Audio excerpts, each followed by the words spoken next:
اداروں سے کیا، میں ISI اور MI سے بھی کہتا ہوں کہ آج سے 4-5 مہینے ہو چکے ہیں کہ میں نے اوپنلی یہ بات آپ کے سامنے رکھی کہ ID کارڈ پہ نام چینج ہوتا ہے،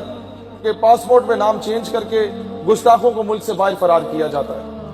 جیسے شوکت عزیز صدیقی کے کیس میں نام نہیں لوں گا اس گستاخ کا، کیونکہ انہیں پھر اسائلم پکے ہو جاتے ہیں ان کے باہر، یہ اسی چیز کو بیچتے ہیں امریکہ کے سامنے۔ اس کے کیس میں جس بندے کو اریسٹ کرنے کا کہا گیا تھا، اس بندے کا نام بھی چینج ہوا ID کارڈ پہ، اس کے باپ کا نام چینج کیا گیا، اس کا پاسپورٹ چینج کیا گیا، اس کا نام ECL میں تھا، اور وہ ہمارے ہی ایک جہاز کی فلائٹ سے ملک سے باہر فرار ہو گیا، اور باہر جا کے وہ رسول اللہ کی گستاخیاں کر رہے ہیں۔ تو کون سے لوگ اس طرح کا کام کروا رہے ہیں؟ بات یہ کہ سانگلہ ہل میں ایک خاتون نے 5 مئی کو، ایک مرزائی خاتون نے، قادیانی خاتون نے توہین آمیز بات کی، تو اس کے خلاف جب وہ مدعی، وہ سارے دوست احباب ادھر موجود ہیں جنہوں نے رپورٹ کی، تو جب وہ سارا کیس اس کے خلاف چلا گیا تو آپ کا SHO بھی تبدیل کیا گیا، DSP بھی تبدیل کر دیا گیا، SP انویسٹیگیشن بھی تبدیل کر دیا گیا، ان سب کی ٹرانسفر ہو گئی، اور یہ کام کروانے والا آپ کے شیخو پورے کا RPO ہے جس کا نام شاہد جاوید ہے۔ اور لعنت ہے ہم لوگوں پہ کہ ہم لوگ ابھی تک صرف جلسے کرا رہے ہیں، اس کی ٹرانسفر ابھی تک نہیں ہوئی۔ ٹرانسفر کیا، وہ عہدے سے کیوں نہیں فارغ ہوا؟ وہ لوگ طاقتور نہیں ہیں، ہم بزدل اور بغیرت ہے کہ ہم ان کا نام نہیں لیتے۔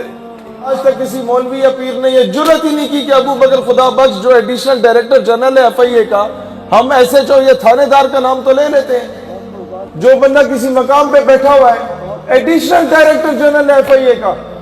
جس کے اندر یہ سارا سائبر کرائم ونگ ہے، تم لوگوں کے مذہبی پیجز کون بلاک کرتا ہے؟ امریکہ اتنا ویلا نکما بیٹھا ہوئے تمہارے پیج بلاک کرنے والا، اس کو کیا پتا یہ اردو کے نام پہ جو پیج بنا ہوا ہے یہ کس کا ہے؟ تمہارے اندر گھسے ہوئے ایسے لوگ، اس کے اندر وہ ونگ چل رہا ہے کاؤنٹر ٹیررزم والا FIA کا، اس کو وہ سپروائز کر رہا ہے۔ اس کے اندر سائبر کرائم کا ونگ چل رہا ہے، اس کو وہ سپروائز کر رہا ہے۔ جتنے کیسز توہین بنتے ہیں کس طریقے سے اچانک چینج ہو جاتے ہیں، کس کی لابی بیٹھی ہوئی ہے؟ قرآن پاک میں اس کی تبدیل کرنے کا ایک کیس بنا۔ قرآن پاک کے آیات تو ان کی جرات نہیں ہے تبدیل کرنے کی، ترجمے میں یہ اپنی بدبختیاں لانے کی کوشش کرتے ہیں، اپنی طرف سے تبدیلی کرنے کی کوشش کرتے ہیں یہ قادیانی۔ تو ہوا کیا کہ ان کے خلاف FIA کے سائبر کرائم میں کیس کر دیا گیا، وہ مواد انہوں نے اپلوڈ کیا ہوا تھا اور وہ پبلش کر کے بیچ بھی رہے تھے۔ تو جب یہ معاملہ چلا تو یہی آپ کا یہ جو الو کا پٹھا ہے RPO شیخو پورا، میرا یہ لیول نہیں ہے کہ میں 2 ٹکے کے RPO کے نام لینا شروع کر دوں، لیکن پھر بھی میں بتا رہا ہوں، شاہد جاوید یہ یہاں سے اٹھ کے، جس کے علاقے میں ابھی ہم موجود ہیں، یہاں سے اٹھ کے دفعہ ہوتا ہے آپ کے لاہور کے سائبر کرائم کے آفس میں، اور وہاں پر جا کے کیس کو تبدیل کرانے کی کوشش کرتا ہے۔ اور آج مجھے اسی کیس کو فائل کرنے والے شخص کی کال آتی ہے، وہ یہ کہتا ہے کہ ایڈیشنل ڈائریکٹر جنرل FIA ابو بکر خدا بخش ڈائریکٹلی انوالوڈ ہو چکا ہے اس کیس میں۔ 4 مہینے پہلے میں نے یہ بات پبلک کے سامنے رکھی کہ یہ بدبخت قادیانی ہے، اتنے اعلیٰ عہدوں پہ انہیں کیوں بٹھایا ہوا ہے۔ ہم نے جب بات کی آپ سے، ان کے سینئر آفیسرز کو میں نے یہ بات پہنچائی، انہوں نے کہا جی ہی از انڈر آبزرویشن۔ بھائی کون سی انڈر آبزرویشن ہے؟ اس وقت تو میں خوش ہو گیا کہ شاید یہ دوبارہ اس طرح کی حرکتیں نہیں کرے گا، لیکن اب دوبارہ یہ ڈائریکٹلی انوالو ہونے شروع ہو گیا آپ کے کیسز میں۔ اب مجھے بتاؤ مسلمانوں، ہم لوگ کب تک گھما پھرا کے بات کرتے ہیں؟ ہمارا اداروں سے مطالبہ ہے، ہمارا اعلیٰ حکام سے مطالبہ ہے، وہ بھائی سیدھی بات ہے، ہمارا سے مطالبہ ہے، ہمارا مطالبہ اس سے ISI سے مطالبہ ہے، ملٹری انٹیلیجنس سے مطالبہ، نیشنل سیکیورٹی تھریٹ یہ لوگ کس طریقے سے ہیں۔ ربوہ میں کوئی بھی اس طرح کی اگر گستاخانہ مواد چھاپا جاتا ہے، اس کے خلاف آپ کسی بھی تھانے میں جاتے ہیں، آپ کی رپورٹ نہیں لکھی جاتی، FIR نہیں کاٹی جاتی۔ FIA کے جو لوگ بیچارے اچھے لوگ جاتے ہیں، کسی مرزائی کی الٹی بات کے خلاف رپورٹ کرنا چاہتے ہیں، تو اس ادارے، اس محکمے کے بندوں کو جا کے عذر پیش کیا جاتا ہے کہ ابھی جناب تفتیشی نہیں ہے، تو ابھی فلانا نہیں ہے، تو ابھی محرر نہیں ہے، اور اتنے میں ان کی تنظیم کے بندے آ جاتے ہیں، دھمکیاں دیتے ہیں۔ ان لوگوں نے اسٹیٹ ود ان اسٹیٹ بنائی ہوئی ہے،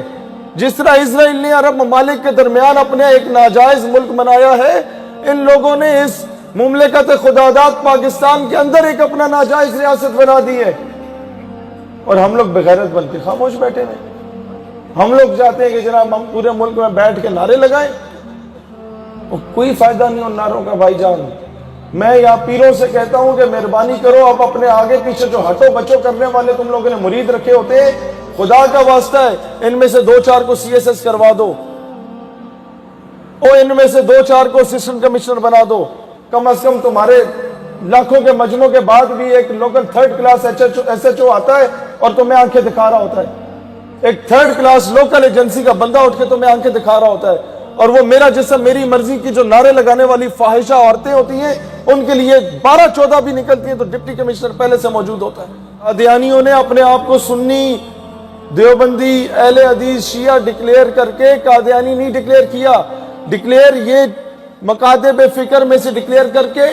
انڈر گراؤنڈ اکیڈمیز بنا دی اور CSS کے امتحانات دلوا کے اپنے بچوں نے بیوروکریسی میں بھیجا،